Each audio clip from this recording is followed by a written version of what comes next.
So, how is everybody doing today?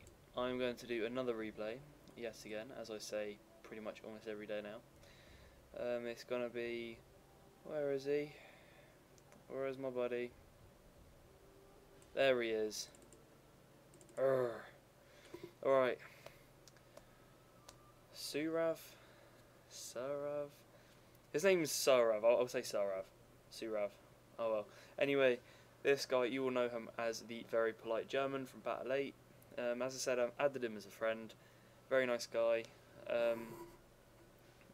We played a battle because he really wanted to have another go, because I beat him in that first battle, Battle 8, and he's kind of been itching at me. He's kind of been saying to me, you know, I want to play you again. I want to try and get some vengeance. So we went and we played another battle. This one was, I think he was hosting this battle. It was a pretty large funds, as you could probably imagine. And he does watch my videos. Like most of my videos, I think he watches. So he's probably well accustomed to what I'm going to bring, my naggy attendance. But I did decide to have a bit of a switch up. I didn't quite want him to know exactly what I was going to bring. So I did try and switch up a tiny bit, although to be honest, this is pretty much what I bring anyway. So I got some naggy attendance for us, soaking up those Nodachi, cav charges, missile fire. Then I've got some naggy on the flanks, as always. Got some naggy attendants covering the general, and I've got all 5 shock troopers ready and waiting to dart on in. I think last time we met he was about 3 ranks below me. I'm not sure, can't really remember, or was it like a rank below me, I can't remember. But anyway, I haven't really played very much, so I should be rank 7. It says I'm level 6, but I'm actually 7. Actually no, I'm 8 now. I did play my friend today, one of my friends, and I'm actually now level 8, I think. So that's pretty much my army. I've also got my bow cav, very annoying, and I've also got my Yari cav. Oh, and I've also decided to play a bit of a trick on him and use my 3 ninjas as well. My 3 ninjas are as follows: just some good old Kisho Ninja anal train. We've then got What the Fuck, and yes, you know him, the infamous Surprise Butt Sex. Now let's get into his army. He had a very strong army. I'm thinking about it back now. I probably could have done a lot better to kind of annoy him, but he did do very well, and his army is very strong as well. So we'll go into it. He hasn't got any attendants up front. He's got matchlock warrior monks, so yes, I was reluctant to face him, as you should be if someone's got warrior monks. But if I had some bow infantry, then I would have, I definitely would have cut into him a bit. I've then got some Naginata. No, sorry, he's then got some. Oh my goodness, he's got some Naginata warrior monks, very fearsome units. And looks like they've upgraded the melee attack. He then goes into his Nodachi. I'm still yet to get some Nodachi at the moment. Look at that. Oh, 19 attack damage. That's pretty darn good. And then we go into his Katana Sam. He's got some pretty decent stats. And then he's got another Katana Sam at the rear. And then he's got his Avatar's General. I mean, looking at it at this perspective, I mean, just his melee component is so strong. If I bought some more cav, I'd be able to easily destroy his sword units in the centre. But you know, I ended up not bringing much cavalry. I was tempted to cav spam, just for a laugh. But you know, I know he wanted good, solid battles, so that's what I gave him. He's also filled in his some Yari cavalry and some Katana cavalry. These guys have got a cool name. Root Wolf. I don't know. I don't want to put in any German accent just in case I offend him in any way. He's also hiding some. What are they called? Bocav. Oh, that's it. The annoying people. The annoying people on horseback. So let's get to it. So he didn't put any key buildings on the match. Probably a good idea. Key buildings can have a significant impact on how you play the game and how the game pans out. I did actually have my Shinobi Informer, because if you're gonna field some ninjas, you need to have Shinobi Informer really to try and understand where they're gonna, where they're gonna deploy, and how best to really use your ninjas. I mean, you might place your ninjas too far back, too far to the side. You might put them you might think that you've put them on the side a bit, and they're going to be out of the way of his marching forces, but you might actually spawn his units all here, and then you'll be faced with a massive army. So Shinobi Informer is really what you want to be using if you're going to be fielding ninjas, and use them to their most effectiveness. So at the moment, I'm running around, I'm wondering what the hell do I do. Look at all of that sword infantry. I thought I had a good sword infantry component, but I think his is a lot better than mine. He moves into the forest, which is a very good idea. And unfortunately, whenever I bring bow cav, I always seem to use them as my skirmishing force, so I never bother bringing any bow units myself. It's a bad move, because if your bow cav does get taken out, then you have no skirmishing power, which means you have to be forced forward. Again, I'm sorry if I'm talking a bit too quick, but I'm kind of feeling on a high. As I said before, you should never fire into woodland, but I wanted to try and take out his matchlocks a bit, and I saw, they're open, there are no spear units guarding them, and that's until I think, oh shit, he's got a load of Naginata monks, and that's where it just goes pear-shaped. I bring my guys round as a distraction force. I try and hit them around the side, and this bit I do not understand. Look at this, a full-on Yari charge. He's got 40 charge, he's got 35 charge, and bang. For some reason, it just all seems to go pear-shaped. My 2 Yari cav against his 1 Yari cav and Katana cav. I can understand the Katana cav getting some good amount of kills because it's got good melee attack, but to get a good charge like that downhill, I'm pretty surprised that the charge didn't go that well, and he ended up winning. That's the reason I charged in my guys, because my stats were superior. I was charging downhill and I thought I'd win that, but it turns out I didn't.